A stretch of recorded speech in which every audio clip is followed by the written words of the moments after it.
January 3, 2024. Shannon Sharpe sits down with Katt Williams on Club Shay Shay. The interview goes beyond comedy. It turns into a warning, a prediction, and a public reckoning. Months later, Shannon says something that changes how people look at that day. He says guests who once wanted to sit down with him suddenly stopped calling back. Meetings cooled off. Planned interviews quietly disappeared. This documentary breaks down what Shannon says happened after the Katt Williams interview, what new clips reveal, and why the fallout seems bigger than one viral moment. Before the fallout, the mindset was simple. Grow the show, get big guests, hit strong numbers, and build credibility. Shannon says he never expected the Katt interview to become a cultural event. He thought a 10 million views would already be huge. This matters because it frames Shannon as someone chasing a successful podcast, not a person preparing for an industry-level backlash. What's more important to you, credibility or going viral?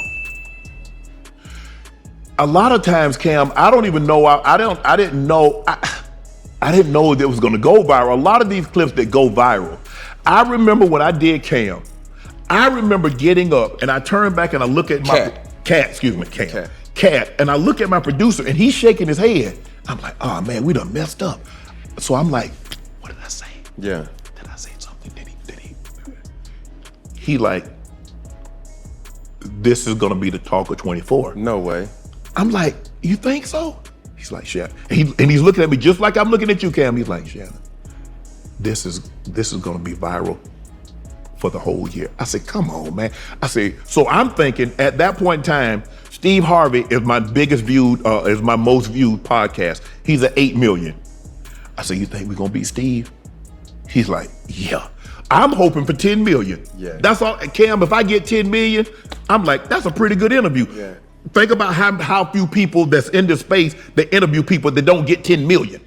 For sure. So if I get 10 million, that's one of the biggest podcasts. Now, that's not Joe Rogan's numbers, but that's pretty good for an up-and-coming podcast. Right. So I felt good. Shannon describes a key detail. Katt did not show up casually. He came prepared. Shannon says Katt had receipts, memory, and focus. That one line is important because it changes how viewers interpret the interview. This was not a loose conversation. It was a planned message. And once Shannon lets a guest deliver a message like that, the host becomes part of the impact, even if he never endorses every claim. Now, one thing that I do respect about Katt, he came with a lot of receipts. Yeah. And it wasn't as if I'm looking at an iPad to keep me on track. Man, his mental focus throughout the whole thing was so admirable because I'm like, yo, no, you said this about this person or that person said that. And he had studied every Katt. He had studied every interview that I had done, conversation I had. Here is the moment Shannon describes as a split-second call. He says Katt takes off, and Shannon must decide whether to pull him back or let him go. Shannon chooses to let him go. This is the moment the documentary centers on, not because it proves wrongdoing, but because it reveals how one hosting choice can change a career trajectory. He takes off. I got to make a split-second decision, Cam. Do I reel him back in? Or do I let him go for 30? You gotta let him go. Knowing what I know, you know, what I'm gonna say. That's it. I let him go. It was like he was doing a comedy show. After the viral moment, Shannon says the consequences were not just online talk. He says the shift happened in real time. People who were excited to appear suddenly backed out. No follow-up, no explanation. In a controlled industry, silence can act like a decision. Shannon describes that silence as the part that hit hardest, how fast it happened, and how coordinated it felt.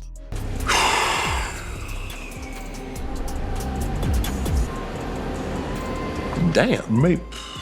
Now I'm trying to think, Cam, I think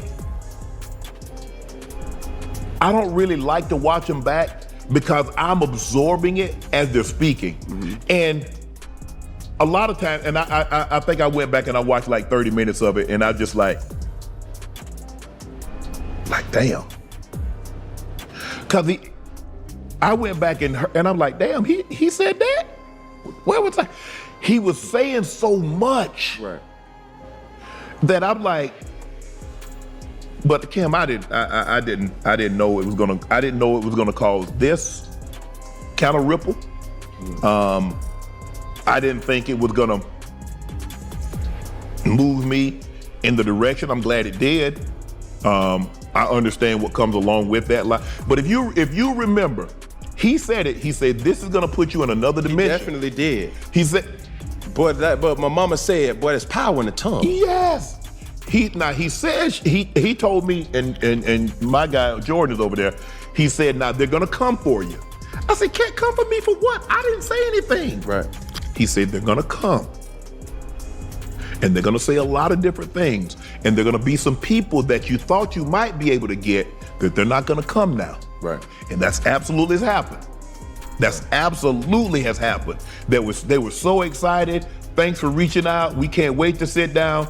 And a day later, they can't do it. And then no call, they won't follow, so forth and so on. So I understand what comes along with an interview like that. Did I expect it? No. Did I expect all the negativity that came along? Because, I had Steve Harvey. Steve Harvey did 8 million views, had Coach Prime, I've had a lot of comedians. Shannon repeats one detail across multiple moments. Katt warned him, not in a dramatic way, not as a threat, as a prediction. And Shannon says the prediction matched what happened, especially around booking guests. And they're gonna say a lot of different things. And they're gonna be some people that you thought you might be able to get that they're not gonna come now. Right. And that's absolutely has happened.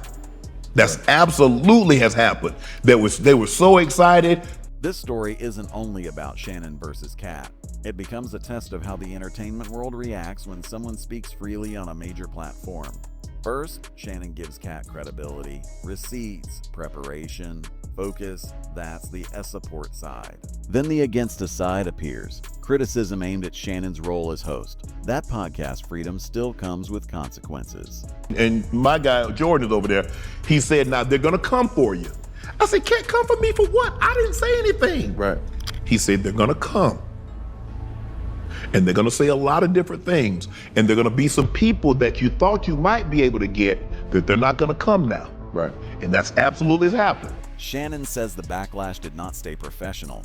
He says rumors started targeting his personal life. That changes the tone of the story, because now the cost is not just lost bookings, it's reputation damage. At this point, the documentary shifts from industry politics to a personal consequences. Yes. You see what I'm saying? Right. Now, one thing that I do respect about Katt, he came with a lot of receipts. Yeah. And it wasn't as if I'm looking at an iPad to keep me on track. Man, his mental focus throughout the whole thing was so admirable, because I'm like, yo, no, you said this about this person or that person said that. And He had studied every Katt. He had studied every interview that I had done, conversation I had. But you have to remember, even though you're on a podcast, you still got a brand. Yeah.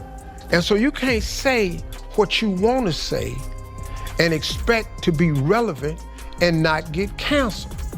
You can't have a podcast and the way that you think you can make money is on clicks and views at the expense of others and not expect to have to pay the expense. Mm-hmm. You can't have a podcast and light me up and don't expect to get lit up. You can't have a podcast, let somebody come on your show and talk about your friends. This is where the story becomes bigger than Shannon. The reactions from other figures are not just opinions. They signal alignment. They show who feels threatened, who feels justified, and who thinks the platform crossed a line. But reactions also serve another purpose. They teach viewers how Hollywood enforces rules without making official statements. I can honestly say I did not expect the level of vitriol and the suddenness. That's what really got me, the suddenness, because it was like when Cam dropped, it was like, Katt. I keep calling him. When Katt dropped, Right. it's like, all of a sudden he gay now. Yeah. Now comes one of the clearest examples of real-world fallout. Shannon says an Issa Rae interview was already shot, but her team did not want it released after another episode caused controversy. This is not rumor. This is Shannon describing a withheld release decision, something that affects content, money, and long-term relationships. It looks like Steve Harvey still hasn't forgiven Shannon Sharpe for giving Katt Williams a platform to diss him. So Steve Harvey was on the Pivot podcast earlier this week, and on the podcast, he called Shannon Sharpe disloyal and clickbaity in so many words. So Steve Harvey is still upset that the Katt Williams and Club Shay Shay interview did about 90 million views and counting. It's the most watched interview in YouTube history. And Katt Williams in that interview, for a large chunk of it, is calling Steve Harvey disloyal, calling Steve Harvey a snake, making accusations that Steve Harvey snaked a couple of his friends. Is not a good look for Steve Harvey at all. And Steve Harvey knows he could do a million interviews up until his death, correcting whatever Katt Williams said on that interview. But the interview just did so many views that it don't matter like how many interviews Steve Harvey do, it would never reach the audience that Katt Williams reached when Katt Williams was going off on him. So here's what Steve Harvey had to say on the Pivot podcast about Shannon Sharpe. Shannon tries to clarify what he believes his job is. He says he is not a journalist. He calls himself a conversationalist. He says people come on his platform because they feel safe to speak. This is a key contradiction point. Critics want pushback, but Shannon believes pushback changes the format and reduces what makes his show work. The trajectory of that interview of Club Shay Shay made Issa and her team not want to put out our show. So I have not put out of respect. That's what you didn't know. Shannon suggests something else. He believes people tried to undercut him because of momentum. He implies he became a target because the show grew too fast and disrupted the usual control. This is not proof of a conspiracy, but it is the mindset of someone who believes doors closed for a reason. I want credibility. I want people to be able to share their story without me interrupting. I think sometimes people in our position that do what you and I do, they want to hear their voice instead of the guest. Well, I can go home and hear myself talk if I wanted to, if that's what I wanted to hear. I think for the most part that people tune in to watch my pod because they want to hear what the guests have to say. I let the guests speak. People say, well, you push back on Amanda Seales. And all I said was, Amanda, did you think being a child, correcting a teacher in front of the students, could it have been something else other than racism? That's all. And people lost it. Well, you didn't push back. I asked Monique. Monique said Oprah asked her to interview for a role, to go read for a role. She went and read for the role. Oprah ended up getting the role. I said, Mo, did you ever think they were looking for a heavyset black woman? And it wasn't because the industry was against you. Right. She said, my brother, I didn't think about it like that. But see, they don't mention that. Right. Because that wouldn't, I've got to try to do something to try to quail this momentum that Shannon, this wave that Shannon is riding. So any way I can try to undercut him or to make him look like I'm not a journalist. I never told anybody I was a journalist. I said I'm a conversationalist. This is the human moment. Shannon says he watched part of the interview back and was shocked by how much was said. This is not about blame.